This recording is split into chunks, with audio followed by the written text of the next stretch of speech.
नमस्कार, मैं हूं अंजलि वर्मा। आप देख रहे हैं खबर टुडे न्यूज। रूस यूक्रेन के बीच युद्ध का आज 12वां दिन है। 12वें दिन रूस ने यूक्रेन के कई शहरों में हमले तेज कर दिए हैं। खार्किव में कई रिहायशी इलाकों पर भी हमला किया गया है। इस बीच दोनों देशों के प्रतिनिधि मंडल आज तीसरी बात वार्ता करेंगे। इससे पहले वार्ता में सुरक्षित कॉरिडोर पर सहमति बनी थी। आज होने वाली बातचीत में युद्ध विराम पर चर्चा हो सकती है। इसी के साथ शुरुआत करेंगे रूस और यूक्रेन के बीच चल रहे महायुद्ध की 10 बड़ी खबरों के साथ।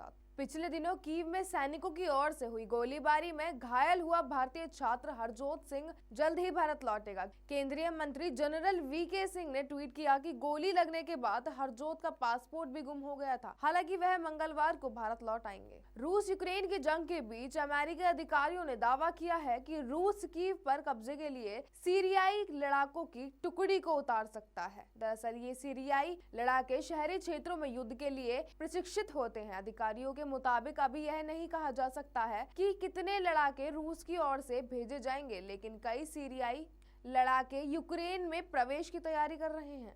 अमेरिकी अधिकारियों के अनुसार रूस ने शहरी युद्ध में कुशल सीरियाई लोगों को कीव लेने में मदद करने के लिए यूक्रेन भेजा। WSJ ने कहा कि यह स्पष्ट नहीं है कि कितने लड़ाकों की पहचान की गई है, लेकिन कुछ पहले से ही रूस से यूक्रेन में प्रवेश करने की तैयारी कर रहे हैं। यूक्रेन और रूस के बीच हो रहे युद्ध में फंसे 160 भारतीयों को लेकर एक विशेष उड़ान हंगरी के बुदापेस्ट से दिल्ली में उतरी। सभी भारतीयों को ऑपरेशन गंगा के तहत वापस लाया जा रहा है। नेटफ्लिक्स ने एक बयान में कहा कि यूक्रेन के रूसी आक्रमण के जवाब में नेटफ्लिक्स रूस में अपनी सभी सेवाओं को निलंबित कर रहा है। एक प्रवक्ता ने बताया कि जमीन पर परिस्थितियों को देखते हुए हमने रूस में अपनी सेवा को निलंबित करने का फैसला किया है। रूस लगातार यूक्रेन पर हमले कर रहा है। राजधानी कीव में तो हर तरफ तबाही का मंजर नजर आ रहा है। वहीं रूस के खिलाफ उसके ही देश में लोग युद्ध के खिलाफ प्रदर्शन कर रहे हैं। सूत्रों से पता चला है कि यूक्रेन पर रूस की ताबड़तोड़ बमबारी के बीच एक परिवार के 4 लोग, माता पिता और 2 बच्चे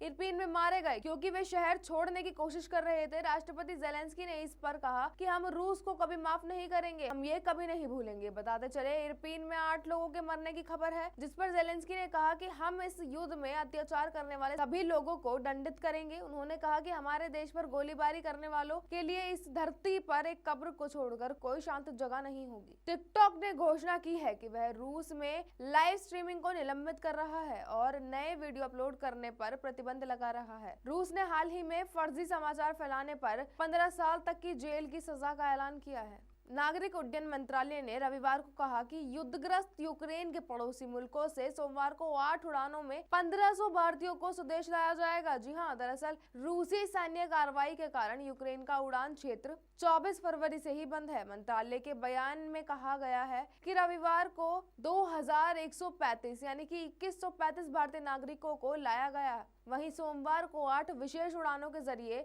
1500 यानी 1500 से ज्यादा भारतीयों को लाया जाएगा। अमेरिकन एक्सप्रेस ने रूस और बेलारूस में सभी संचालनों को निलंबित किया। रूस और सहयोगी बेलारूस पर आर्थिक प्रतिबंध बढ़ाते हुए अमेरिकी क्रेडिट कार्ड अपनी अमेरिकन एक्सप्रेस ने कहा वहां अपनी सभी सेवाओं को स्थगित कर दिया है। यूक्रेन पर रूसी हमले के खिलाफ यूरोपीय देशों के साथ इस अमेरिकी कंपनी ने भी शिकंजा कस दिया है। अमेरिकन एक्सप्रेस कंपनी का कहना है कि यूक्रेन के नागरिकों पर अन्यायपूर्ण हमलों को देखते हुए अमेरिकन एक्सप्रेस रूस में अपनी सभी सेवा को स्थगित कर रही है। हमने बेलारूस में भी सारी सेवाएं रोक दी हैं। उधर रूस के खिलाफ आर्थिक प्रतिबंधों और अनेक कंपनियों द्वारा देश से अपने कारोबारी संबंध समाप्त करने के क्रम में मास्टर कार्ड और वीजा ने भी रूस में अपनी सेवाएं बंद कर दी हैं। क्रेडिट कार्ड कंपनी ने कहा कि रूसी बैंकों की ओर से जारी कार्ड को अब उसका नेटवर्क स्वीकार नहीं करेगा। आज के लिए बस इतना ही। रूस और यूक्रेन के बीच चल रहे महायुद्ध की पल पल की खबर के लिए देखते रहिए खबर टुडे न्यूज।